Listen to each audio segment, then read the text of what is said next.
perusahaan-perusahaan yang tidak halal dedicated, di mana kita harus pisah. Syukur-syukur halal dedicated. Kita tidak ada lakukan pemisahan. Mungkin pemisahannya pemisahan antara yang eh, basah, non basah, misal gitu. Yang tingkat apa namanya, misal kalau di apa namanya pabrik bahan kimia gitu, antara yang itu mudah meledak atau enggak, yang kritis atau enggak seperti itu. Tapi kalau di regulasinya halal, kita memisahkan antara yang halal dan yang tidak halal, gitu ya. Kemudian kalau kita rujukannya adalah ke standar yang lain gitu, dipastikan bersih. Kemudian adanya palet. Nah, kalau di prosedur halal sendiri sebenarnya nggak ada tentang bahwa di situ harus ada palet gitu. Tidak spesifik mengatur tentang itu. Intinya adalah memisahkan antara yang halal dan non halal. Jadi kalau misal rekan-rekan semua punya standar yang lain, ini bisa di-combine. Kita bisa lakukan pengawasan bersama-sama gitu. Jadi form ini bisa dimodifikasi. Oke, selanjutnya alur bahan diverifikasi sesuai dengan persyaratan standar. Kalau di halal sendiri tidak ada tuh prosedur tentang FIFO first in first out atau standar lain yang itu berdasarkan kita dulukan masa expirednya dulu gitu. Nah, itu sebenarnya kreativitas dari kita. Intinya adalah kita memastikan bahwa bahan itu halal atau enggak, gitu. Nah, kalau persyaratan standar ini bisa kita combine dengan standar yang lain. Intinya kita harus melakukan pengawasan atas seluruh standar tersebut. Oke. Next, mengawasi proses produk halal. Nah, ini yang ketiga, mengawasi proses produk halal. Yang pertama tadi adalah pengadaan bahan. Yang kedua, mengawasi apa penerimaan. Dan yang ketiga, mengawasi proses produk halal. Nah, kalau ini kaitannya dengan restoran, ini ada di dapur. Tapi kalau di pabrik, ini adalah tempat berproduksi produk tersebut. Nah, yang pertama, tempat alat dan prosedur PPH dipastikan sesuai persyaratan standar.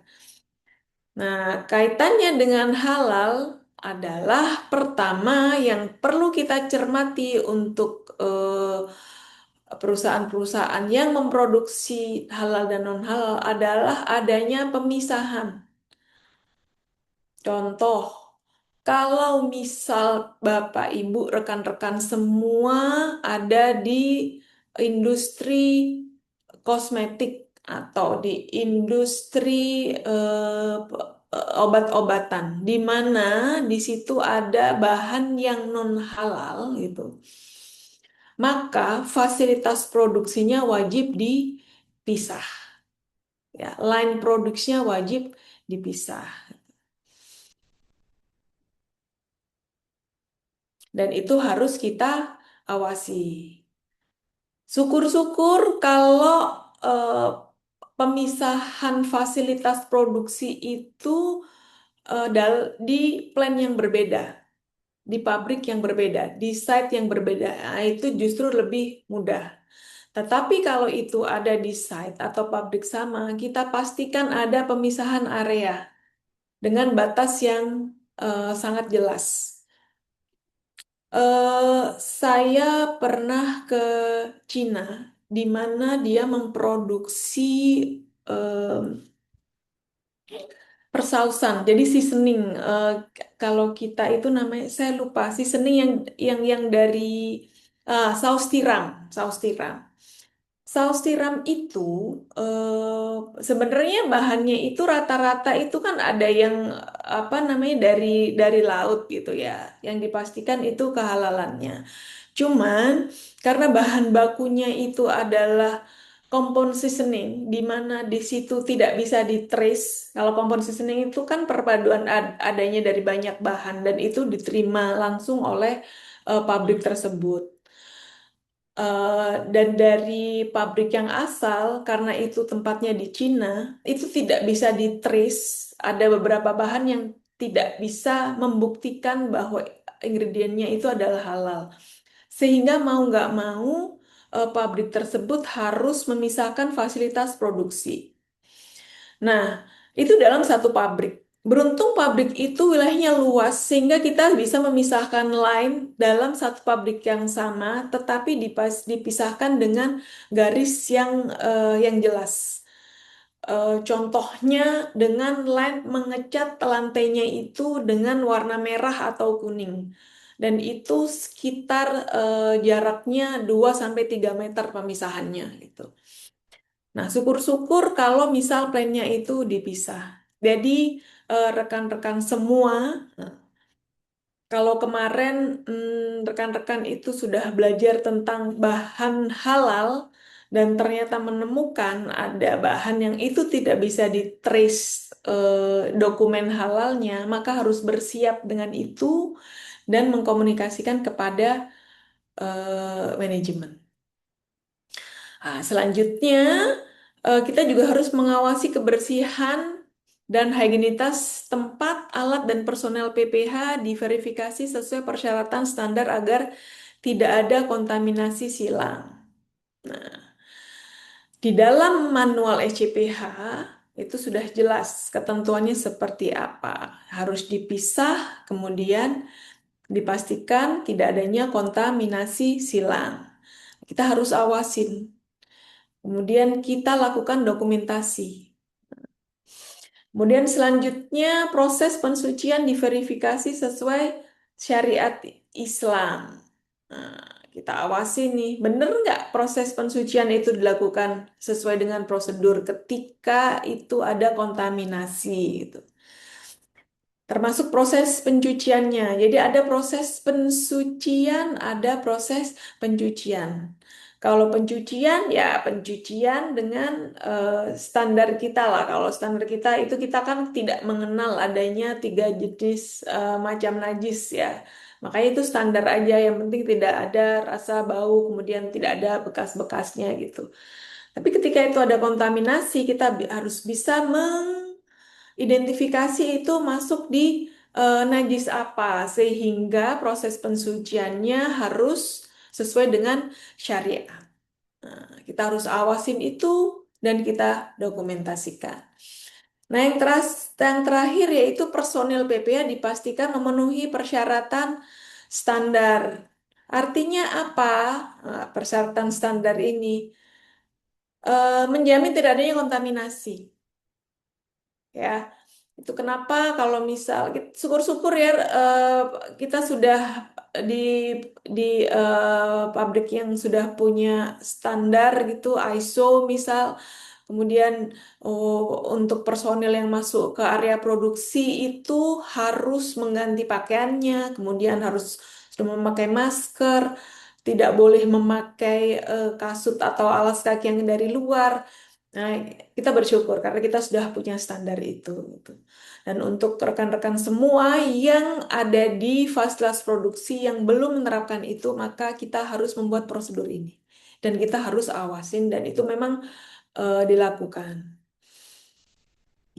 Oke, selanjutnya mengawasi penanganan produk halal.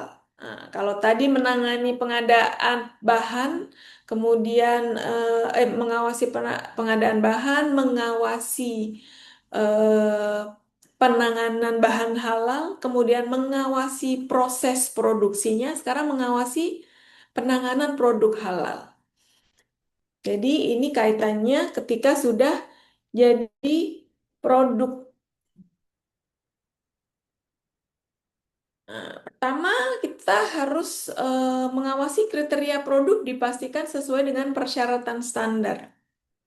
Nah, kita awasin apakah produk yang didaftarkan dengan produk yang dihasilkan itu sesuai. Jangan sampai produk yang didaftarkan A yang diproduksi B. Nah, maka itu adalah tanggung jawab penyelia halal. Ya, apa sih syaratnya produk halal kemarin masih inget nggak, Bapak Ibu sekalian, rekan-rekan semua? Kriteria produk, ada yang bisa bantu saya?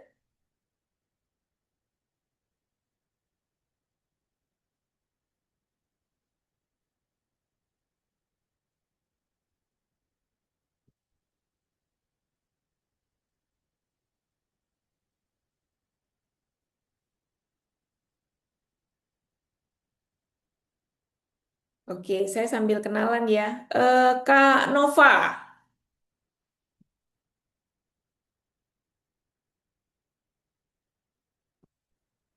Iya, monitor Kak Nova. Iya, Bu. Lagi di jalan, Ya, Bu. oke, Kak Nova, em, kita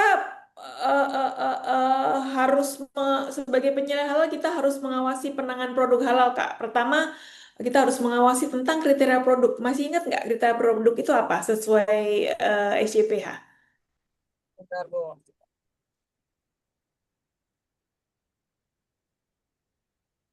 Kriteria SJPH-nya, komitmen Ya, dan yang berkaitan dengan produk, ketentuannya seperti apa?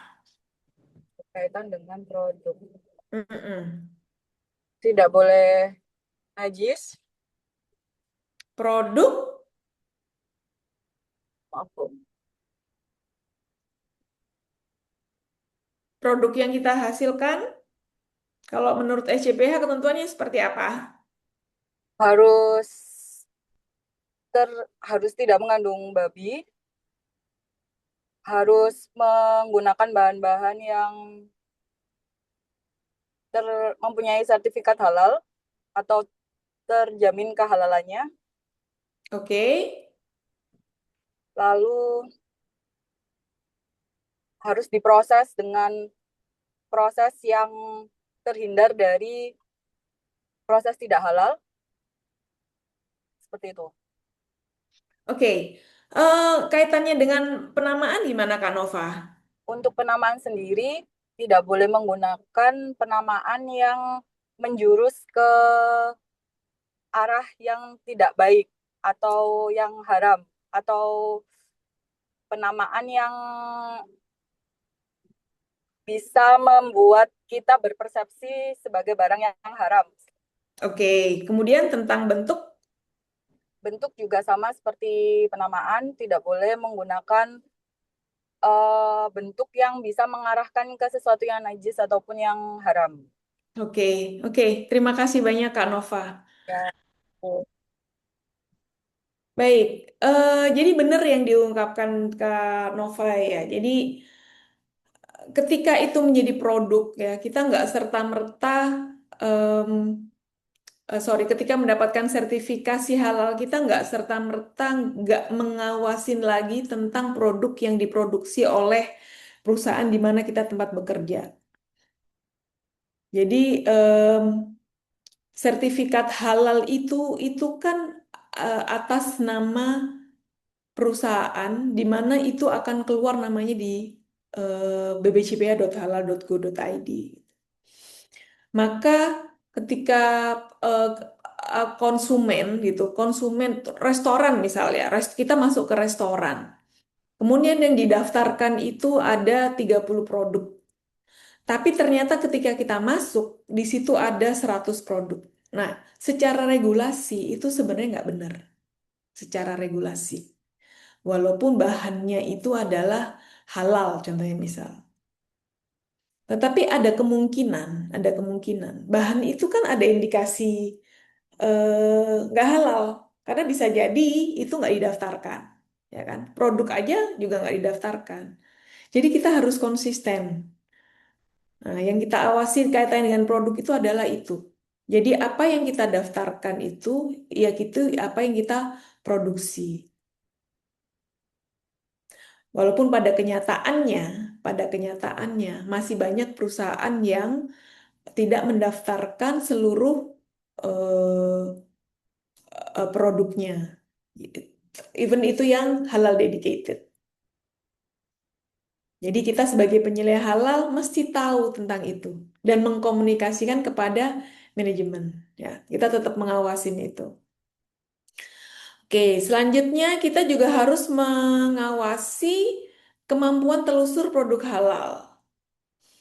Nah, kenapa ini penting? Kenapa ini penting? Karena ketika produk itu sudah diproduksi, sebenarnya itu nggak serta-merta kita apa namanya nggak apa namanya percaya 100%. Bukan berarti kita nggak percaya sama teman-teman kita yang memproduksi ya.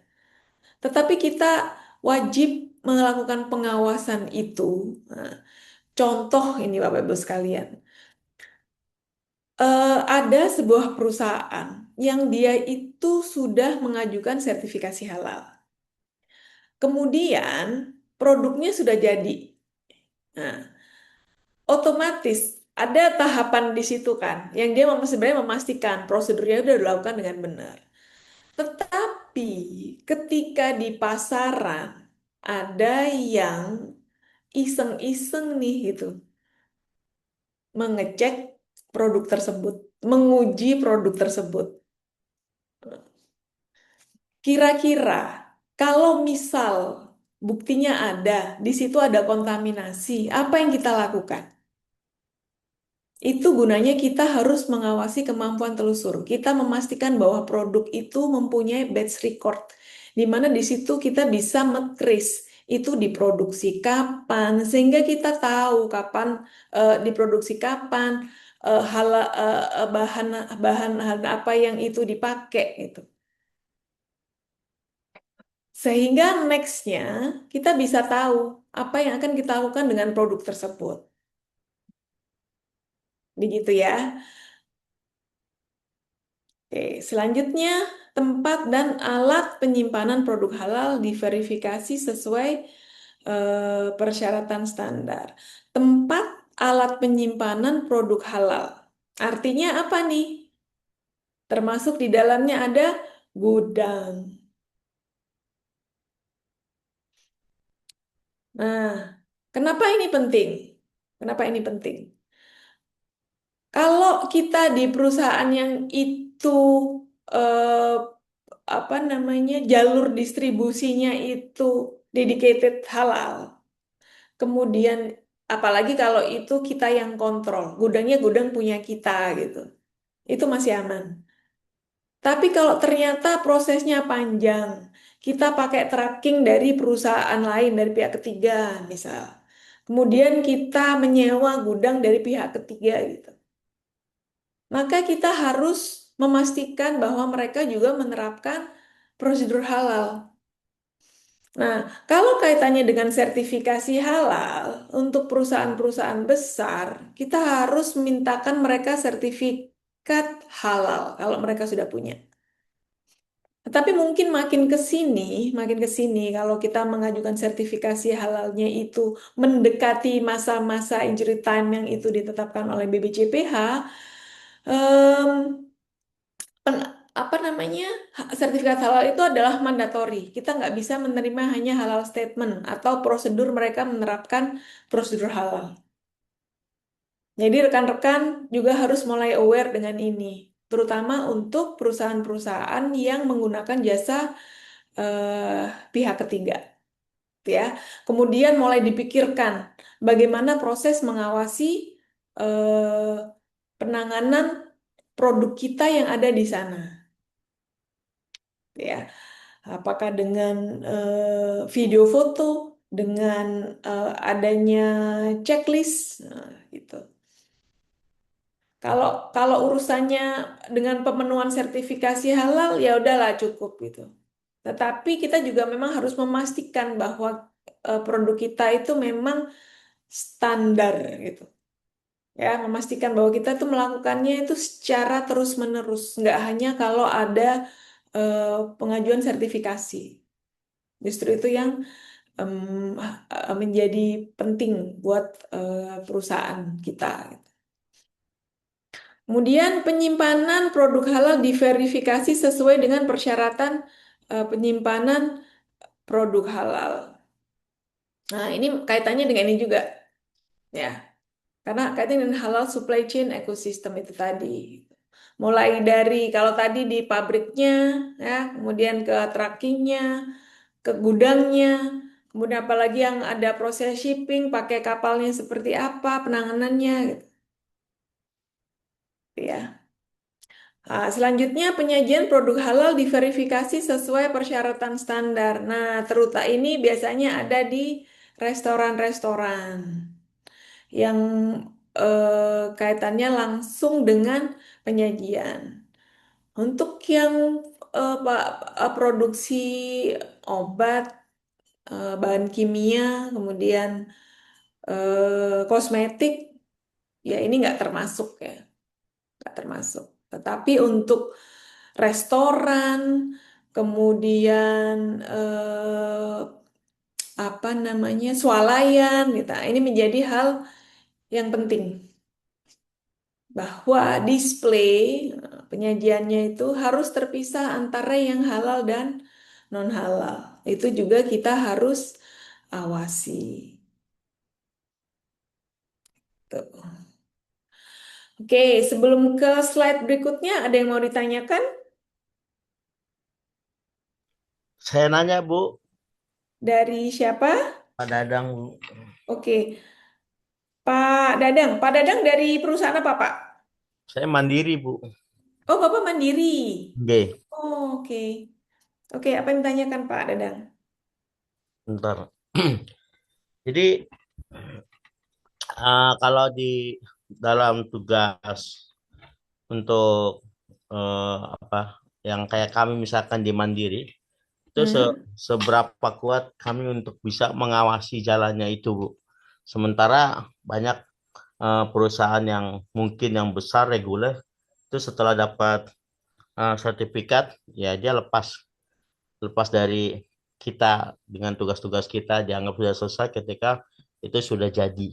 Nah, apakah perlu ada nego-nego tertentu yang memang dia harus punya penyelia dari dia atau kita memang masuk ke dalam struktur di perusahaannya dia gitu. Artinya dengan skala tertentu kita bisa datang pas seminggu sekali, 3 hari sekali, 2 hari sekali atau bagaimana gitu. Kira-kira. Oke, oke. Terima kasih pertanyaannya Pak Dadang. Jadi Pak Dadang ini adalah penyelia halal mandiri atau luar ya Pak? Ya Bu, Oh, oke. Jadi Bapak membantu perusahaan untuk mendapatkan sertifikasi halal gitu. salah satunya itu Bu. Oke. Jadi begini, kalau kita merujuk ke regulasi ya, jadi jadi regulasi itu kan menyebutkan bahwa penyelia halal itu adalah bagian dari perusahaan, ya Pak Dadang. Jadi Ya, penyelia halal itu kalau secara regulasi dia itu adalah bagian dari perusahaan, ya Bu. di mana dia melakukan fungsi pengawasan ini. Hmm. Jadi kalau misal Bapak itu membantu perusahaan untuk mendapatkan sertifikasi halal, Hmm. Bapak sebaiknya Bapak melakukan kontrak dengan perusahaan tersebut, Pak. Oh, saya harus kontrak ya. Siap. Iya, iya. Kalau Bapak menjadi penyelih hal di situ. Ya, Tapi kalau mudahnya ya. Bapak itu mengkomunikasikan kepada Hmm. manajemen perusahaan tersebut bahwa Pak, kewajiban perusahaan itu punya penyelia halal. Jadi Bapak Ya, benar. mengirimkan karyawan perusahaan ikut pelatihan penyelia halal di mana nanti kalau misal sekarang Pak Dadang nih yang jadi penyelia halal luar. Nah, itu ada penyelia halal yang ada di internal perusahaan itu, Pak, dan wajib ikut pelatihan penyelia halal. Nah, aja. Kita Gitu. mendawakan itu aja ya. Siap. Benar, Pak, benar. Jadi fungsi penyelia halal ini akan berjalan dengan baik gitu. Iya, benar. Ya, karena em, kita punya kewajiban untuk mensosialisasikan itu bahwa sertifikat halal itu nggak hanya sebatas kertas legalitas ini ini kami sudah punya sertifikat halal. Tetapi Hmm. jauh lebih apa namanya berat lagi gitu. Memastikan bahwa kita itu menerapkan sistem jaminan produk halal itu secara konsisten. Iya, Bu. Iya. Eh, Kemudian kaitannya Pak dengan regulasi, kita memang tidak saat ini regulasi kita memang belum mewadahi, gitu, belum belum menstate seorang penyelia halal itu bisa ada di berapa perusahaan. Gitu. Tetapi logik aja ya, dengan proses bisnis yang panjang, terutama untuk perusahaan besar, nggak mungkin kan satu penyelia halal bisa pegang banyak perusahaan gitu, karena Iya, Bu. tugasnya eh, banyak. Gitu. Ya, mungkin itu jawaban dari Siap. saya, Pak. Semoga bisa membantu.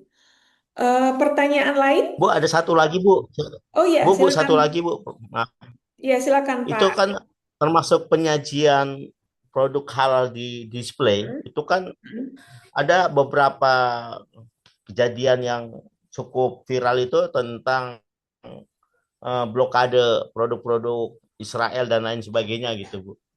Nah, itu hmm. artinya dalam posisi seperti itu kita sebagai penyelia itu bisa memasukkan saran atau bagaimana gitu. Kan di samping yang haram, ya kita tahu kalau display yang umum itu kan mereka juga bisa menaruh di mana aja kan. Nah, apakah kalau yang di blokade itu suruh boykot boykot produk itu menjadi bagian tugas kita, konsen kita gitu. Ah, oke. Eh, Kalau tentang dengan blokade-blokade itu lain persoalan, Pak. Kalau ini mungkin jadi sangat subjektif, Pak. Tetapi Oke, kalau misal saya boleh menjawab, eh, saya pribadi gini, rujukan kita itu kan regulasi, Pak. oke. Nah, sementara regulasi kita itu kita menyebutkan hanya yang halal dan non halal, dan itu dibuktikan dengan sertifikat halal. Jadi pemisahan produk untuk penyajian ya kaitannya hanya dengan yang ini ada sertifikat halal BBJPH dan ini yang tidak ada. Gitu. Seperti Untuk itu kasus ya Pak. belakangan yang kurma-kurma dari Israel itu ada sertifikat, Bu, yang Ibu tahu. Saya sendiri kan nggak tahu nih di lapangan. Dan kode-kodenya saya juga nggak hafal. Artinya kalau mereka memang punya sertifikat halal dan masuk ke Indonesia dengan sertifikat itu, ya artinya mereka displaynya bisa masuk dong dengan kurma-kurma standar kita yang punya sertifikat halal. Iya, Em, kalau sertifikat halalnya itu sertifikat halal yang diterbitkan oleh BPJPH, atau kalau mereka memproduksi di luar, punya sertifikat halal luar negeri, dan sertifikat halal itu sudah diregistrasi dan mendapatkan sertifikat halal dengan ID REC itu, Pak. Ya benar. Ada logo ungunya, maka kita secara regulasi kita bisa menerima itu sebagai produk halal gitu, Pak Dadang. Oh iya iya. Berarti nggak ada urusan dengan istilah boykot ya, Bu. Nggak ada urusan, Pak. Ntar Nggak ada kita urusan. dimusuhin kayak apa, Bu? Kenapa, Pak? Ntar kita dimusuhin sama orang gimana, Bu? Oh,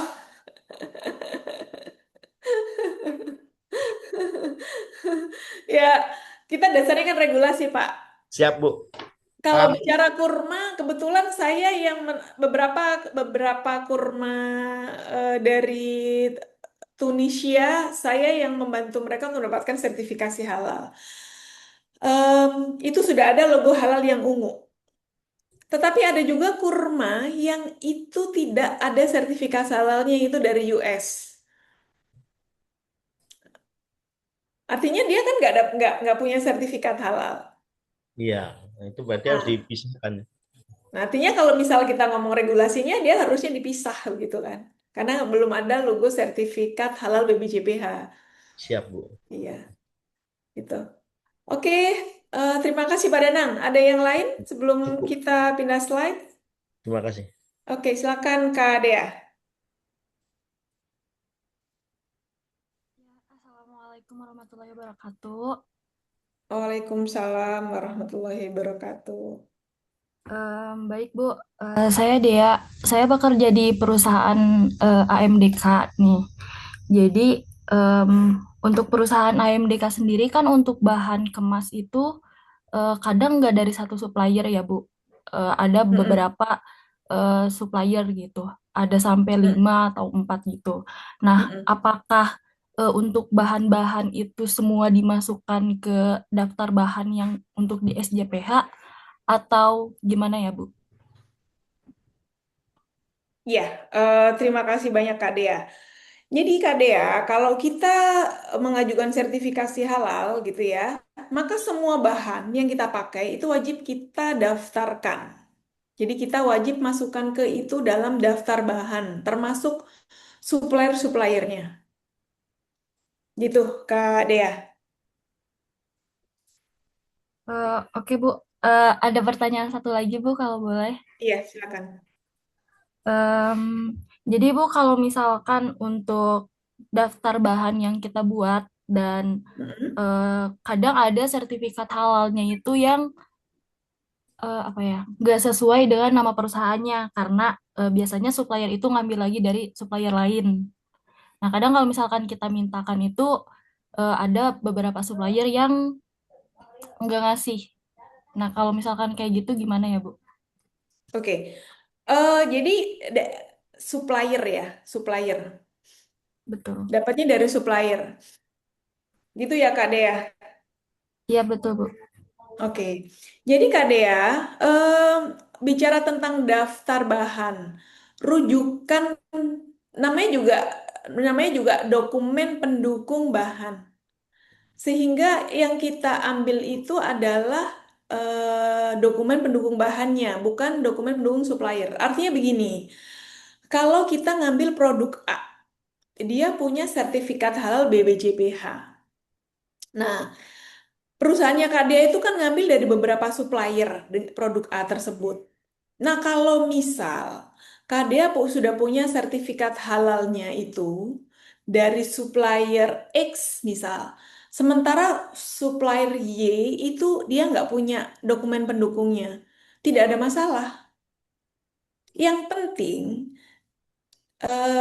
bahan yang kita pakai itu terdaftar di sertifikat halal yang terlampir di eh, apa namanya yang dikasihkan oleh supplier X itu,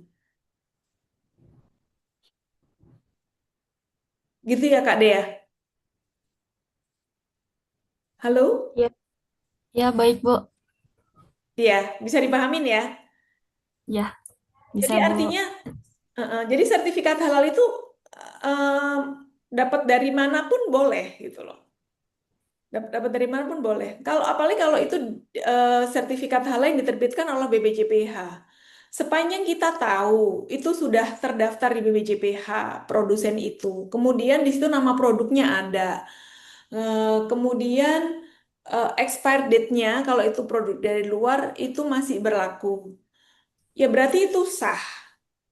Sama kalau misal produk yang ada di mana ada misal yang biasa eh, di pasaran di Indonesia, misal tepung gitu ya.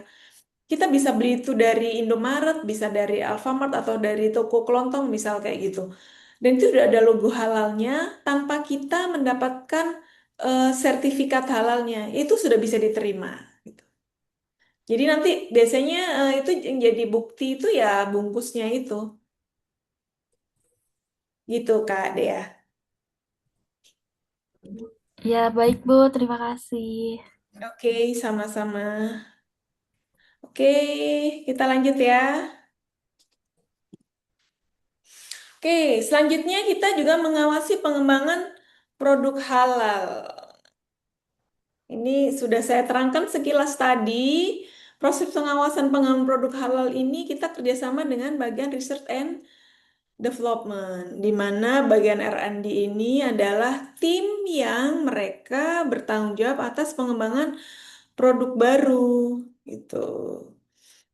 Nah, sebenarnya em, ada dua proses ya, reformulasi produk dan pengembangan produk baru. Kalau reformulasi produk itu produknya sudah kita daftarkan, misal, tetapi kita reformulasi. Kalau pengembangan produk baru itu produk yang belum pernah kita daftarkan gitu. Otomatis sangat besar kemungkinan bahan-bahannya itu bahan-bahan baru. Untuk reformulasi produk, nah, apa saja sih yang harus kita awasin? Langkahnya nih, identifikasi sesuai syarat standar. Pastikan sudah ada prosedur reformulasi produk. Kemudian bahan yang digunakan sudah terdaftar pada daftar bahan halal. Penggunaan bahan baru yang belum terdaftar harus mengikuti prosedur, kemudian didokumentasikan dan disimpan. Ya. Nah, kalau misal rekan-rekan semua ada yang dari restoran gitu ya, dengan chefnya ini komunikasinya. Nah, kita mau adu menu baru, gitu ya. Sorry, kita em, apa namanya? Kita menu yang ini saya mau ada modifikasi nih, misalnya kayak gitu. Ada bahan baru. Nah, pastikan bahwa bahan itu adalah punya sertifikat halal. Nah, walaupun punya sertifikat halal, tapi nggak serta-merta kita bisa langsung gunakan itu.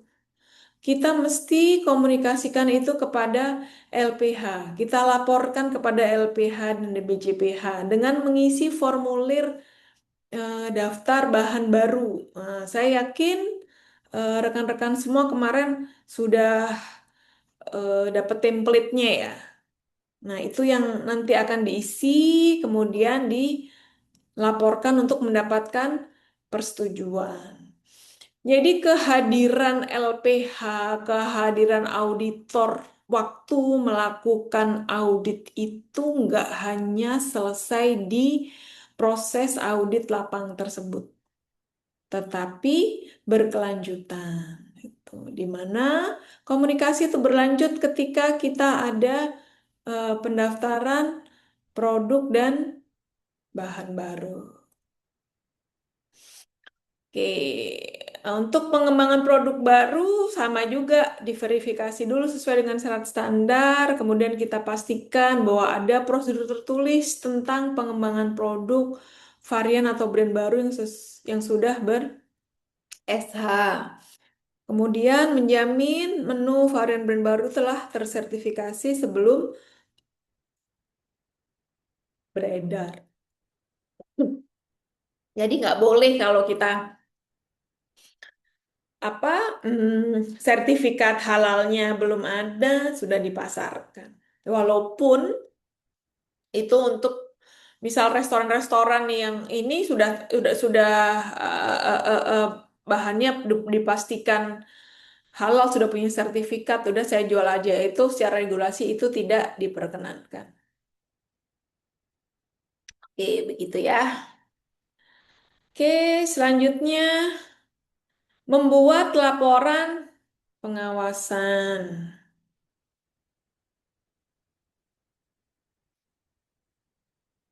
Berikut ini adalah prinsip penyusun laporan. Pertama, lengkap. Data dan fakta yang ada dalam laporan harus lengkap. Nah, kapan, di mana, gitu. Terus siapa, apa, gitu ya. Terus lengkap. Kemudian jelas tidak memberi peluang ditafsir secara berbeda. Penjelasannya harus jelas. Benar atau akurat, data dan fakta harus benar, tidak dimanipulasi. Kemudian sistematis, laporan yang sistematis menunjang unsur kejelasan sesuai SOP masing-masing. Jadi rujukannya ya ada di SOP itu, standarnya itu. Sudah melakukan sesuai SOP atau belum? Oke. Objektif, tidak boleh memasukkan selera pribadi ke dalam laporan. Unsur like dislike, nah, kita mengawasin bagian dari orang yang secara personal kita nggak suka, kemudian kita jadi menilai itu menjadi sesuatu yang tidak objektif karena nggak suka, nah, itu nggak boleh. Jadi harus objektif. Kemudian tepat waktu, ketepatan waktu mutlak diperlukan karena keterlambatan melaporkan bisa mengakibatkan terlambatan pengambilan keputusan. Nah, kalau kita lama itu contoh nih. Bagian produksi, contoh sejam sekali setiap bagian lab itu harus mengambil sampel misalnya. Terus kita laporannya itu ditulis ternyata untuk jam 8 pengambilan pengambilan sampel jam 8 pelaporannya itu telat. Baru ada jam 12. Harusnya kan segera ya. Nah, itu udah untuk produksi jam 8 karena nggak sesuai dengan standar, maka segera kita hentikan produksi. Kan gitu. Kalau misal laporannya terlambat, laporan pengawasannya, ya otomatis yaitu bahan yang dipakai sudah banyak, waktu, SDM, nah, maka keputusannya jadi telat. Gitu. Akhirnya jadi nggak efisien, gitu ya. Sehingga namanya pengawasan itu harus tepat waktu.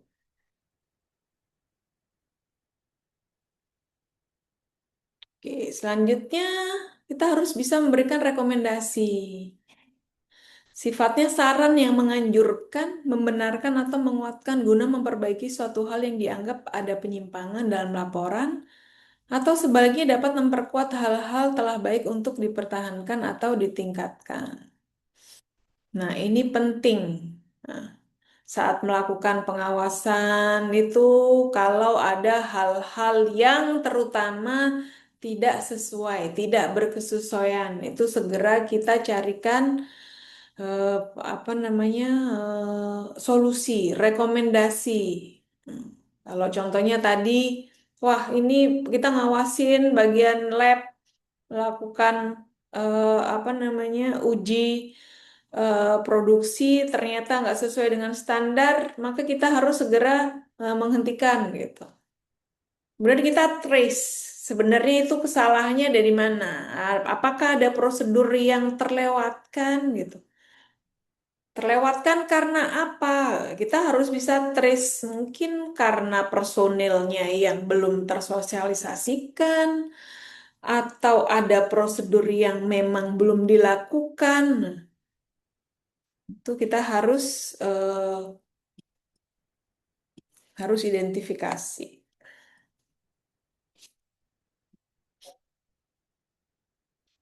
Oke, selanjutnya ini adalah contoh form pengawasan. Nah, form ini sebenarnya bisa dimodifikasi. Ini form yang paling sederhana. Nah, di sini bisa kita lihat ya judulnya formulir apa, kemudian kapan dilakukan, hari, tanggal, waktu, kemudian item yang dimonitor apa saja. 5 ini ada di SKKNI. Mulai dari pengadaan bahan halal, penanganan bahan halal, proses produk halal, penanganan produk halal, pengembangan produk halal. Hasil pengawasannya seperti apa gitu. Apakah sudah sesuai atau belum? Kalau belum sesuai, ditulis seperti apa, rekomendasinya apa. Formulir ini bisa dimodifikasi dengan formulir existing yang ada di perusahaan rekan-rekan semua, gitu ya. Kalau supaya sekali jalan. Jadi kalau misal tadi contohnya saya ambil sampling di bagian produksi, semula itu standarnya adalah standar kualitas. Nah, di sini kita masukkan standarnya standar halal. Jadi bisa dilakukan cukup oleh satu orang gitu. Jadi bisa disisipkan aja. Oke, selanjutnya saya akan buka sesi tanya jawab. Silakan.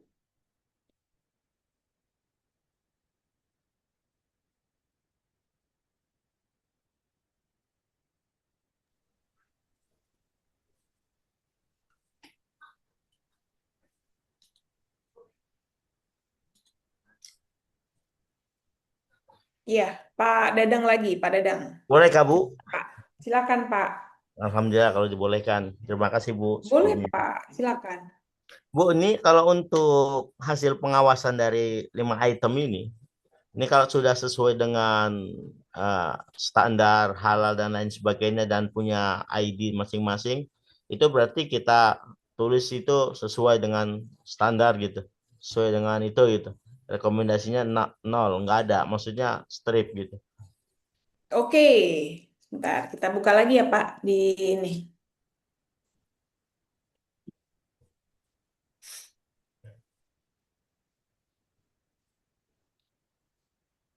Nah, pertanyaan Pak Dadang tadi berarti ada di item yang dimonitor di pengadaan bahan halal ya Pak? Iya, benar. Nah,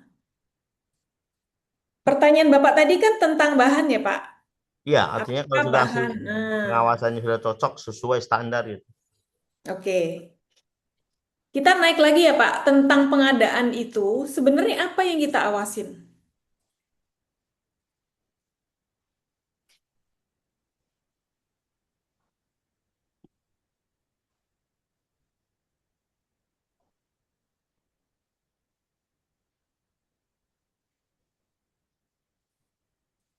Pertama, Pak, waktu mengawasi pengadaan bahan gitu, yang kita awasi pengadaan bahan, pengadaan bahan. Jadi kalau bicara tentang bahan itu kan kita sudah sepakat bahwa rujukannya adalah daftar bahan halal, Iya. ya. Di mana itu sudah jelas, di situ sertifikat halalnya sudah ada.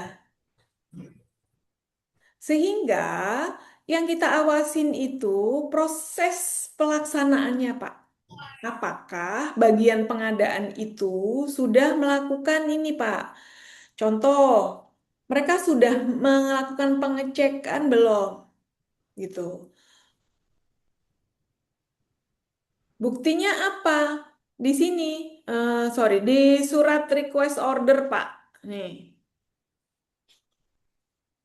Jadi surat request ordernya ini itu harus bahan-bahan yang ada dalam daftar bahan halal. Jadi kita tidak lagi melihat ID halal dari setiap bahan, tetapi kita melihat dari ini bukti pelaksanaan ini Pak, bukti pelaksanaan pengadaannya, gitu Pak Dadang. Ya, tapi kan kalau ada barang substitusi yang barang kita cari yang pertama nggak ada kan tetap aja kita harus mengacu kehalalan barang itu kan, Bu.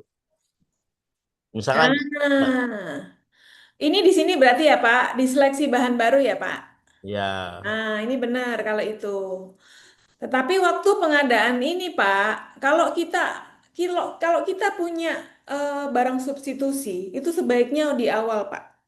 hmm, Jadi sebisa mungkin, Pak Dadang, kalau punya barang substitusi, itu kita daftarkan dulu di daftar bahan halal. ya, Ya. Tapi nanti kalau kalau ternyata ke depan, waduh kita harus ganti nih. Ya otomatis kita harus mengisi form pengajuan pengajuan bahan baru, Pak. hmm, Dan itu lebih ribet. Makanya kita repot-repot di depan, Pak. Daftar bahan ini kita lengkapin dengan bahan substitusi dan supplier cadangan. siap, siap, siap, siap. Begitu. Oke, paham. Oke, jelas ya, Pak? Terima kasih, Bu. Sama-sama, Pak. Kak Fatia, silakan Kak Fatia. Ya, izin bertanya Ibu Iya, silakan.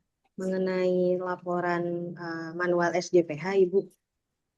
kan laporan ini sudah ada formatnya baik dari BPJH, BPJPH halal.id maupun yang dicontohkan ya Bu ya. Untuk kami yang sudah memiliki manual SJPH dengan format lama atau itu apakah harus disesuaikan kembali atau bagaimana ya Bu? Yang pertama itu, yang kedua mengenai tadi form pengawasan form pengawasan untuk penyelia halal yang tadi 5 poin. Jika di suatu perusahaan terdapat beberapa penyelia, apakah isinya harus berbeda atau bisa disatukan ya Bu? Oke. Terima kasih Bu. Oke, Kak Fatia, terima kasih pertanyaannya. Tentang manual SCPH. Manual SCPH. Manual SCPH itu sebenarnya formatnya bebas, Kak Fatia. Yang penting merujuk ke 5 kriteria. Ya, rujukannya itu. Kita nggak merujuk ke kriteria yang lain. Jadi yang penting 5 kriteria. Formatnya bebas. Kemudian kalau misal di perusahaan sudah ada format sendiri itu boleh dipakai. Tidak harus pakai template. Karena memang template itu relatif sangat sederhana. Gitu ya. Kemudian tentang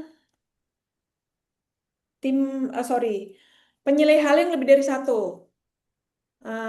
Itu masukkan saja Kak di tim manajemen halal. Jadi tim manajemen halal itu kalau misal semuanya itu tim ada lima bagian, 5 divisi. Masing-masing divisi punya penilai halal itu justru lebih bagus, terutama untuk perusahaan besar, sehingga punya pemahaman yang sama akan tugas penyelia halal gitu. Biasanya kalau saya em, assist perusahaan yang mau sertifikasi halal, terutama untuk perusahaan besar, saya suggest lebih dari 3. Kalau plannya misal ada 5, saya suggest itu lebih dari 5. Setiap plan harus punya penyelia halal. Untuk tim manajemen halalnya itu nanti bisa dimasukkan di semuanya bisa masuk ke tim manajemen halal gitu. Ya, izin Bu, untuk yang tim tadi, di Mm-mm. bagian form pengawasan yang tadi harus diisi sama penyelia ya Bu ya. Oh, oke. Itu kan ada beberapa berarti tim penyelianya. Itu masing-masing harus membuat dengan isi yang berbeda atau bagaimana? Oh, oke. Format pengawasan gitu ya. Ya, betul. Oh, sorry, saya miss. Untuk format pengawasan itu, kan pengawasan itu bisa jadi, ini bisa dimodif, Kak Fatia. Jadi pengawasan itu bisa jadi nggak semuanya itu dalam satu form, 5-5-nya itu. Jadi tergantung siapa yang melakukan. Contoh nih ya, saya buka lagi nih form yang tadi.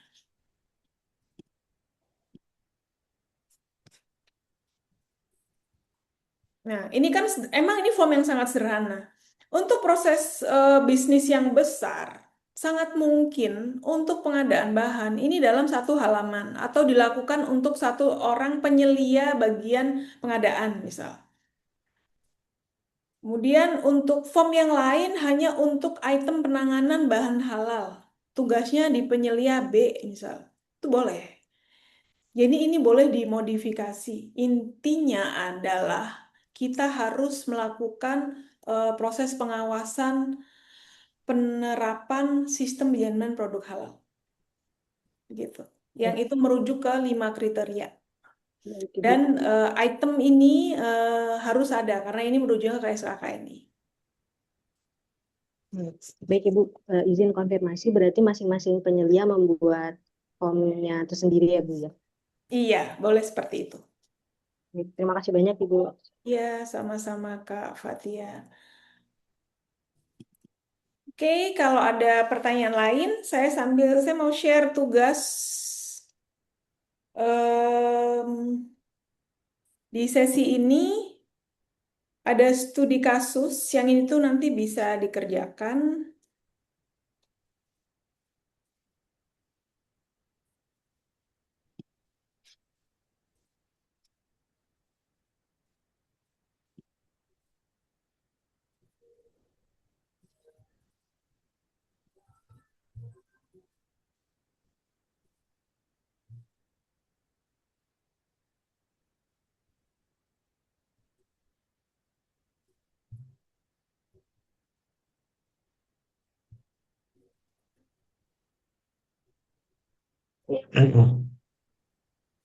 Assalamualaikum Bu, bisa bertanya Waalaikumsalam. Silakan, Pak.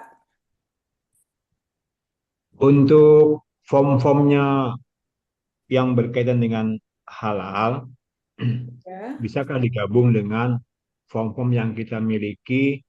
Karena kita kan ini di produk udang beku, di mana produk udang beku itu menggunakan sistem jaminan mutunya seperti HACCP, kemudian kita juga mengadop ke BRC ataupun BAP.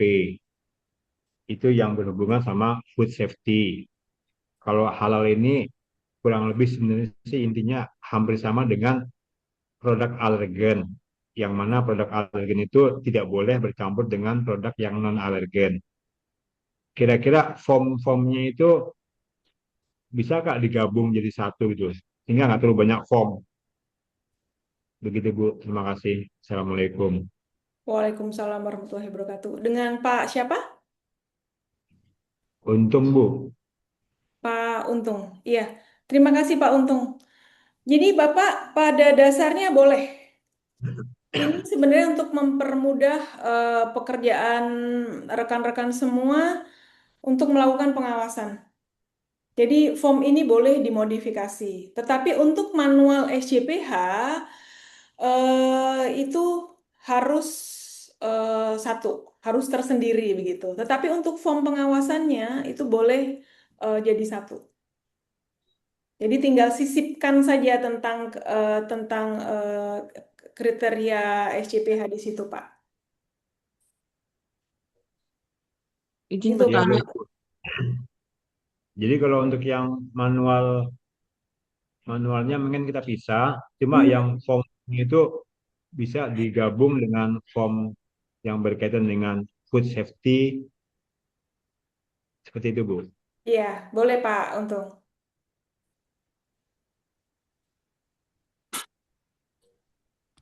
Jadi begitu Pak Untung. eh Semoga bisa menjawab. Selanjutnya dari Nyoman Guna Sastri. Sastri. Iya, silakan Kak Ya Bu, Nyoman. izin bertanya. Hmm. Tadi kan kalau Mbak Fatia itu kan terkait jumlah penyelia yang lebih dari satu ya Bu. Hmm. Terus ini jika produknya itu lebih dari satu, Mm-mm. apakah untuk manual SCPH-nya dan formulir pengawasannya itu hanya satu produk satu ataukah bisa digabung ya Bu? Oke, terima kasih. Kak Nyoman, saya nggak bisa lihat ini loh, em, nggak kelihatan, Iya nggak Bu, saya kelihatan. nggak berjilbab soalnya. Oke, oke, Kak Nyoman, kalau bicara tentang produk itu nggak satu-satu, Kak Nyoman. Jadi kita pengawasan itu kan proses. Iya, Iya. tapi kan prosesnya ini kan berbeda Bu. Jadi antara produk satu dengan produk lainnya itu berbeda. Saya boleh dikasih contoh seperti Jadi apa? gini, jadi produk utama perusahaan kami itu adalah gula kristal putih ya Bu. Ada produk hilirisasinya yaitu kecap dan gula coklat. Nah, ini kan prosesnya berbeda Bu antara ketiga produk ini. Nah, itu Hmm. gimana Bu? Oke, berarti prosesnya berbeda, termasuk fasilitas produksinya juga beda ya. Iya, iya betul Bu. Oke. Kalau kayak gitu disesuaikan saja Kak Nyoman. Jadi sebenarnya ini form ini kan form yang sangat general dan Mm-mm. standar karena kita rujukannya hanya ke SCPH dan SKKNI. Nah, untuk Hmm, implementasinya itu seperti halnya manual SCPH itu sangat bisa disesuaikan dengan proses bisnis masing-masing di perusahaan. oke. Berarti semua masing-masing produk memiliki manual CPH sendiri dan penyelidikannya pun untuk pengawasannya pun juga masing-masing sendiri ya Bu. Untuk pengawasan, iya sendiri-sendiri. Kalau manual SCPH, saya rasa kayaknya nggak perlu sendiri-sendiri deh Kak Nyoman. Bisa Untuk digabung ya. Karena ini kan bisa, bisa. kebetulan Bisa. kebetulan kan memang untuk yang sekarang ini kan sertifikat halalnya yang sudah seumur hidup itu, Bu. Nah, dan Mm-mm. pengurusannya itu berbeda-beda kebetulan. Jadi yang punyanya kecap itu sertifikat halalnya sudah sendiri, sertifikatnya untuk brown sugarnya itu sudah sendiri, yang gula kristal Mm-mm. putihnya juga sudah sendiri-sendiri, Bu. Nah, ini kan kebetulan mereka itu diurusnya itu tahun 2023, Bu. Nah, Oh, I untuk see.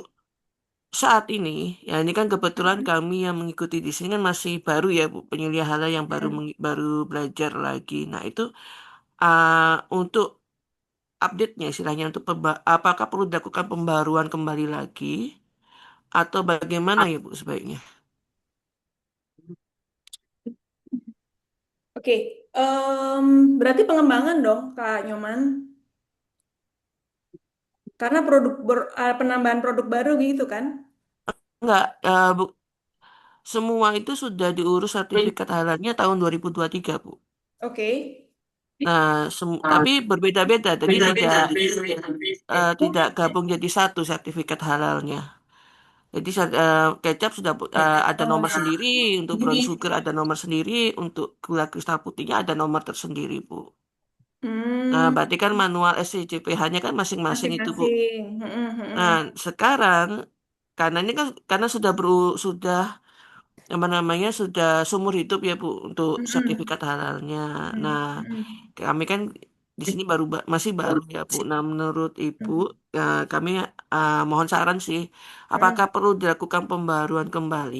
Jadi, tapi tidak perlu untuk dilaporkan, tapi untuk diterapkan di lapangan, misalnya di tempat bekerja, perlu diupdate kembali atau tetap dengan menggunakan yang lama hanya diupdate untuk yang misalnya kayak bahan baku tadi kami dapat saran dari pembimbing kami yang grup kecil itu ternyata sertifikatnya yang dari luar negeri itu sudah expired. Nah, itu kan perlu di pembaruan lagi ya, Bu. Nah, atau bagaimana sebaiknya? Ataukah semua kita pembaruan lagi kembali atau cukup hanya untuk yang bahan bakunya untuk sertifikat dan segala sesuatunya, Bu? Oke, saya paham maksudnya. Kalau saran saya, gitu, tetap dengan sertifikat yang lama. Nah, kemudian untuk pengawasannya, kalau pengennya lebih efisien, itu bisa jadi satu. Tapi kalau ternyata itu plannya berbeda, itu dipisah boleh. Secara regulasi itu boleh. Nah, kalau kaitannya dengan misal ini ya, eh, eh, kalau cuman penggantian bahan, kan relatif itu sebenarnya kan nggak berbayar atau biayanya relatif lebih murah kan. Tapi kalau untuk ingin dijadikan satu, otomatis kan biayanya jadi eh, keluar lagi gitu loh, Kak Nyoman. Jadi bukan maksud saya bukan untuk pembaruan sertifikatnya, Bu, tapi untuk pegangan kami saja, pegangan kami sebagai penyelia halal gitu, Bu.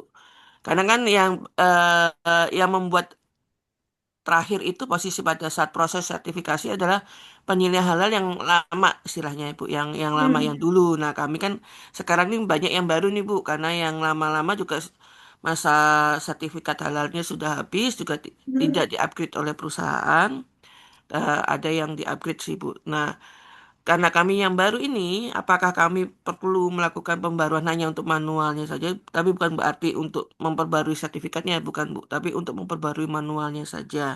Prosesnya gitu loh, Bu. Misalnya ada update, ada prosesnya itu ternyata ada apa namanya, nggak ada yang baru sih maksudnya update-nya. Digabung dulu ada tiga, sekarang digabung jadi satu, menjadi update seperti itu.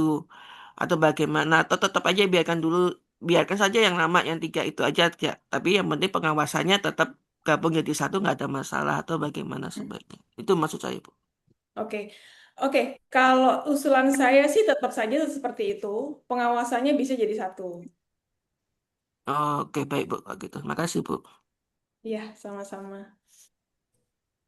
Kak Aprilida, silakan. Waktunya. Ibu, ini saya mau izin bertanya mengenai pengawasan produk jadi. Oke. Jadi, semisal suatu perusahaan bakery itu saat Hmm? penyajian, dia Hmm? penyajiannya tanpa expired date tanggal.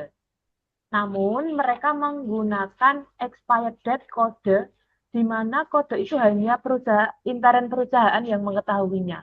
Apakah ketika suatu saat ada audit itu akan menjadi bahan temuan atau masih mungkin masih masuk untuk menggunakan kode yang hanya perusahaan itu tahu. Jadi customer tidak mengetahui ED itu eh, sampai tanggal kapan. Namun ada kayak penjelasan bahwa oh ini bisa 3 hari, 4 hari seperti itu. Terima kasih Oke, Bu. oke, sama-sama. Mohon maaf Ibu Enti, mungkin ini pertanyaan terakhir ya yang dibahas. Iya, Ya, terima kasih banyak Pak ya. Osep. Silakan Jadi, lanjutkan dulu. oke, terima kasih. Jadi Kak Aprida, jadi tentang expired date, kalau bicara tentang temuan audit, yang pasti auditor akan menanyakan expired date. Kedua, dituntut untuk transparansi. Karena expired date itu ada informasi termasuk untuk konsumen. Jadi memastikan bahwa produk yang dibeli itu sudah lewat atau belum. Jadi komunikasikan saja dengan manajemen bahwa itu memang secara regulasi di halal itu nggak terstate secara langsung. Tetapi waktu audit biasanya itu akan ditanyakan. Gitu. Oke, karena waktu sudah lewat, saya udah diingetin sama Pak Osep. Semoga pertanyaan ini bisa menjawab teman-teman semua di sini. Tugas sudah saya kirim ya Pak Osep. Mohon maaf saya nggak sempat buka di slide, tetapi di situ ada contoh pengisiannya seperti apa. Semoga itu bisa menjadi dasar buat teman-teman mengisi. Saya mohon maaf jika ada khilaf, kekurangan saya. Saya juga apa namanya belajar banyak dari teman-teman gitu. Emang waktunya pendek, tapi ya kita mesti belajar teman-teman semua. Yang bocor Pak Osep ya akhir kata. eh, Wassalamualaikum warahmatullahi wabarakatuh. Waalaikumsalam Waalaikumsalam warahmatullahi warahmatullahi wabarakatuh. wabarakatuh. Terima kasih, Terima Bu. kasih Bu Enti atas materinya dan berbaginya.